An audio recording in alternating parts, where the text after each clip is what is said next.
Hey everybody, continuing with Harper Lee's book, To Kill a Mockingbird. We're going to be reading chapter 7 here. I have this Kobe Bryant jersey. I'll be giving this used Kobe Bryant jersey I'll be giving away at the end of the video. I'm just kidding, I'm not giving it away.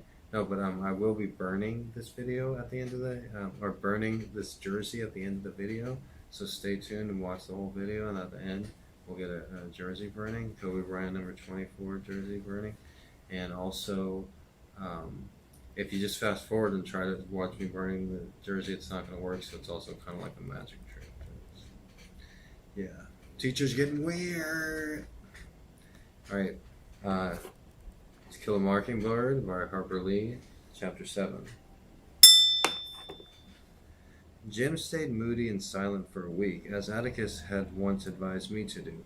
I tried to climb into Jim's skin and walk around with it. If I had gone to the Radley place at 2 in the morning, my funeral would have been held the next afternoon.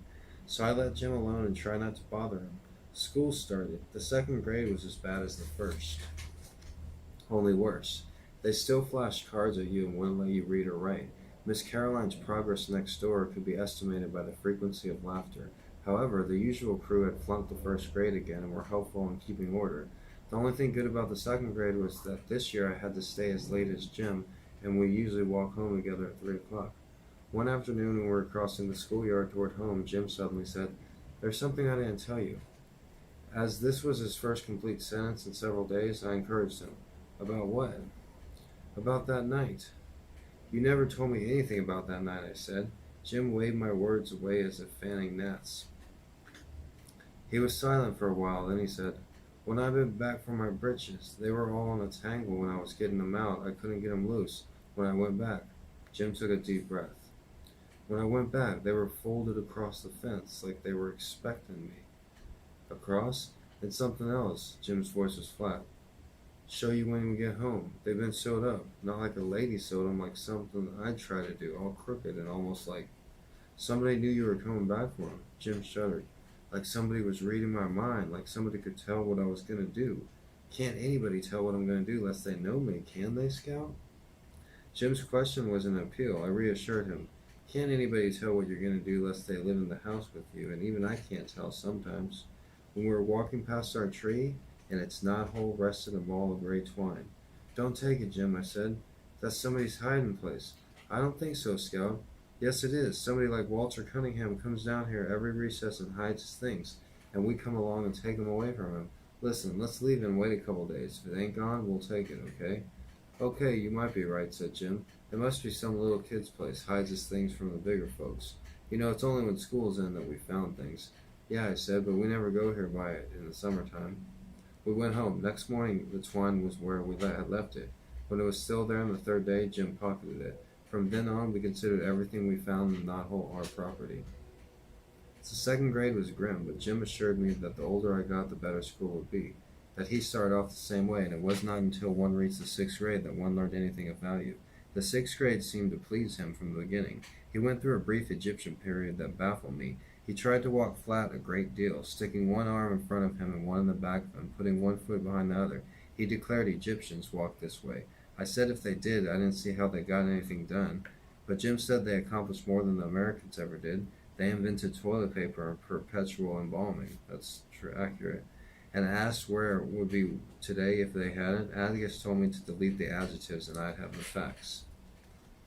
There are no clearly defined seasons in South Alabama. Summer drifts into autumn, and autumn is sometimes never followed by winter. Reminds me of Texas. But turns to a day-old spring that melts into summer again. Then fall was a long one. That fall was a long one, hardly cool enough for a light jacket. Jim and I were trotting in our orbit one mild October afternoon when our knothole stopped us again. Something white was inside this time. "Jim, let me do the honors." I pulled out 2 small images carved in soap. One was the figure of a boy. The other wore a crude dress. Before I remembered that there was no such thing as hooding, I shrieked and threw them down. Jim snatched them up. "What's the matter with you?" he yelled. He rubbed the figures free of red dust. "These are good," he said. "I've never seen any of these good." He held them down to me. They were almost perfect miniatures of 2 children. The boy had on shorts, and a shock of soapy hair fell to his eyebrows. I looked up at Jim. A point of straight brown hair kicked downwards from his part. I had never noticed it before. Jim looked from the girl doll to me. The girl doll wore bangs. So did I. These are us, he said. Who did 'em, you reckon? Who do we know who does whittlings, he asked. Mr. Avery. Mr. Avery just does like this, carves. Mr. Avery averaged a stick of stove wood per week. He honed it down to a toothpick and chewed it. That's old Miss Stephanie Crawford's sweetheart, I said. He carves all right, but he lives down in the country. When would he ever pay any attention to us? Maybe he sits on the porch and looks at us instead of Miss Stephanie. If I was him, I would. Jim stared at me so long I asked what was the matter, but got nothing. Scowled for an answer. When we went home, Jim put the two dolls in his trunk. Less than 2 weeks later, we found a whole package of chewing gum, which we enjoyed. The fact that everything on the Radley place was poison had slipped Jim's memory. The following week, the knothole yielded a tarnished medal. Jim showed it to Atticus, who said it was a spelling medal, that before we were born in the Macon County schools had spelling contests and awarded medals to the winners. Atticus and someone must have lost it, and had it when we asked, and had we asked around. Jim camel kicked me when I tried to say where we'd found it. Jim asked Atticus if he remembered anyone who had won, and Atticus said no. Our biggest surprise appeared 4 days later. It was a pocket knife watch that wouldn't run, on a chain with an aluminum knife. You reckon it's white gold, Jim? Don't know. I'll show it to Atticus. Atticus said it'd probably be worth $10, knife, chain, and all, if it were new. Did you swap with somebody at school, he asked. Oh, no, sir. Jim pulled his grandfather's watch that Atticus let him carry once a week if Jim were careful with it. On the days he carried the watch, Jim walked on eggs. Atticus, if it's all right with you, I'd rather have this one instead. Maybe I can fix it. When the new wore off his grandfather's watch and carrying it became a day's burdensome task, Jim no longer felt the necessity of ascertaining the hour every 5 minutes. He did a fair job, only one spring and 2 tiny pieces left over, but the watch would not run. Oh, he sighed, it will never go, Scout. Huh? You reckon we ought to write a letter to who's ever leaving us these things? That'd be right nice, Jim. We can't think of what's wrong. Jim was holding his ears, shaking his head from side to side. I don't get it. I just don't get it. I don't know why, Scout. He looked toward the living room. I gotta get a mind to tell Atticus. No, I reckon not. I'll tell him for you. No, don't do that, Scout. Scout? What? He had been on the verge of telling me something all evening. His face would brighten, and he would lean towards me. Then he would change his mind. He changed it again. Oh, nothing. Here, let's write a letter. I pushed a tablet and pencil under his nose. Okay.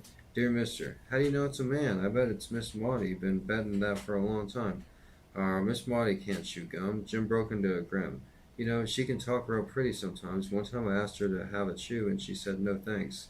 That chewing gum cleaved her palate and rendered her speechless, said Jim carefully. Doesn't that sound nice?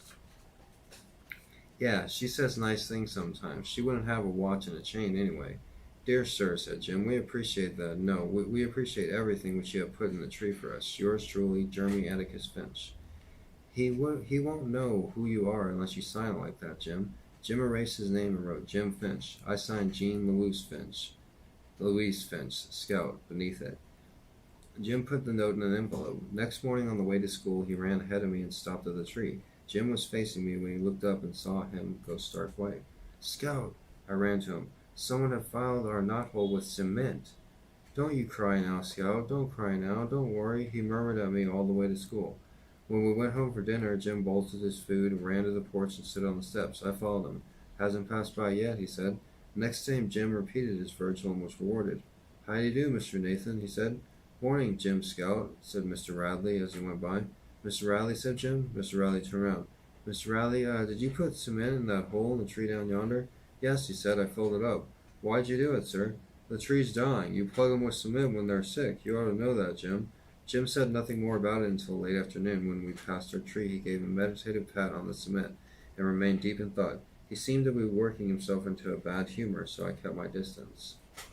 As usual, we met Atticus coming home from work that evening. When we were at our steps, Jim said, Atticus, look down yonder at that tree, please, sir. What tree, son? The one on the corner of the Radley lot coming from school. Yes, is that tree dying? Why, no, son, I don't think so. Look at the leaves. They're all green and full, no brown patches anywhere. It ain't even sick? That tree is as healthy as you are, Jim. Why? Mr. Nathan Radley said it was dying. Well, maybe it is. I'm sure Mr. Radley knows more about his trees than we do. Atticus left us on the porch. Jim leaned on a pillar, rubbing his shoulders against it.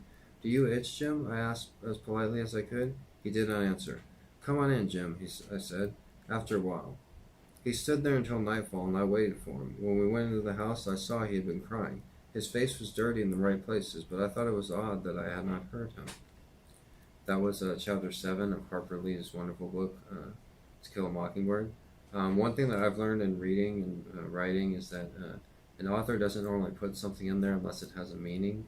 And the way that they're hinting that Mr. Radley wasn't accurate when he said the tree was sick, there must be a reason for that for future reference. So I'm really enjoying this book. If you're enjoying it as much as I am, don't forget to hit the thumbs up button, hit the subscribe button, and put your comments down below. Tell me what you think of To Kill a Mockingbird and Boo Radley and all the characters in this book, because this book is all about the many colorful characters. Once again, thanks for watching. Have a nice day.